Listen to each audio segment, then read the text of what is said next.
जय मसीह। आज पढ़ेंगे नीति वचन 11 अध्याय 1 से लेकर 31 वचन तक। छल के तराजू से ओमा का धुना आती है, परंतु वह पूरे बटखरे से प्रसन्न होता है। जब अभिमान होता तब अपमान भी होता है, परंतु नर्म लोग में बुद्धि होती है। सीधे लोग अपनी खराई से अगुवाई पाते हैं, परंतु विश्वघाती अपने कपट से नष्ट होता है। कोप के दिन धन से तो कुछ लाभ नहीं होता, परंतु धर्म मृत्यु से भी बचाता है। खरे मनुष्य का मार्ग धर्म के कारण सीधा होता है, परंतु दुख अपनी दुष्टता के कारण गिर जाता है। सीधे लोग का वचन उसके धर्म के कारण होता है, परंतु विश्वघाती लोग अपने ही दुष्टता में फंसते हैं। जब दुष्ट मरता तब उसकी आशा टूट जाती है और अधर्मी का आशा व्यर्थ होती है। धर्मी विपत्ति से छूट जाता है, परंतु दुष्ट उसी विपत्ति में पड़ जाता है। भक्तहीन जन अपने पड़ोसी को अपने मुंह की बात से बिगाड़ता है, परंतु धर्मी लोग ज्ञान के द्वारा बचते हैं। जब धर्मियों का कल्याण होता है तब नगर के लोग प्रसन्न होते हैं, परंतु जब दुष्ट नष्ट होते हैं तब जय जयकार होता है। सीधे लोग के आशीर्वाद से नगर की बढ़ती होती है, परंतु दुष्ट के मुंह की बात से वह ढाया जाता है। जो अपने पड़ोसी को तुच्छ जानता है वह निर्बुद्धि है, परंतु समझदार पुरुष चुपचाप रहता है। जो लुतराई करता फिरता है वह भेद प्रकट करता है, परंतु विश्व योग मनुष्य बात को छिपा रखता है। जहाँ बुद्धि की युक्ति नहीं वहाँ प्रजा विपत्ति में पड़ जाती है, परंतु संपत्ति देने वाले की बहुतांश के कारण बचाव होता है। जो परदेशी का उत्तरदायी होता है वह बड़ा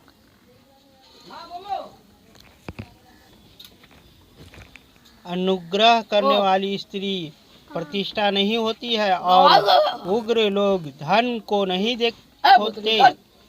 कृपालु मनुष्य अपना ही भला करता है, परंतु जो क्रूर है वह अपने ही देह की दुख देता है। दुष्ट मिथ्या कमाई कमाता है, परंतु जो धर्म के बीज बोता वो उसकी निश्चय फल मिलता है। जो धर्म की ढूंढ रहता है वह जीवन पाता है, परंतु जो बुराई का पीछा करता है वह मृत्यु का कौर हो जाता है।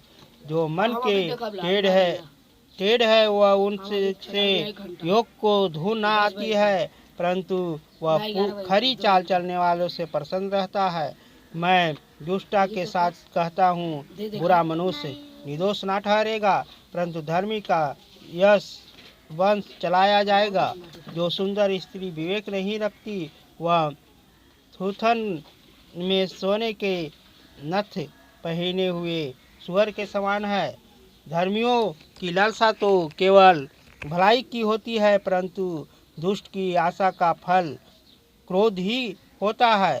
ऐसा है जो छितरा देता है तभी उसकी बढ़ती ही होती है, और ऐसा भी है जो व्यवस्था से कम देते हैं और इससे उसकी घटी होती है। उदार प्राणी हष्टपुष्ट हो जाता है, और जो दूसरों की खेती सींचता है उसकी भी सींची जाएगी, और जो अपना अनाज रख छोड़ता है उसको लोग श्राप देते हैं, परंतु जो उसे बेच देता है उसकी आशीर्वाद दिया जाता है। जो वतन से भलाई करता है वह दूसरों की प्रसन्नता खोजता है, परंतु जो दूसरे की बुराई का खोजी होता है उसी पर बुराई आ पड़ती है। और जो अपनी धन पर भरोसा रखता है वह गिर जाता है, परंतु धर्मी लोग नए पत्ते के समान लहराते हैं। जो अपनी घराने को दुख देता है उसका भाग आयु होगा, और जो मूढ़ बुद्धिमान का दास हो जाता है। धर्मी का प्रतिफल जीवन का वृक्ष होता है, और बुद्धिमान मनुष्य लोक के मन को मोह लेता है। देख, धर्मी को पृथ्वी पर फल मिलेगा तो निश्चय ही है कि दुष्ट और पापी को भी मिलेगा। आमीन।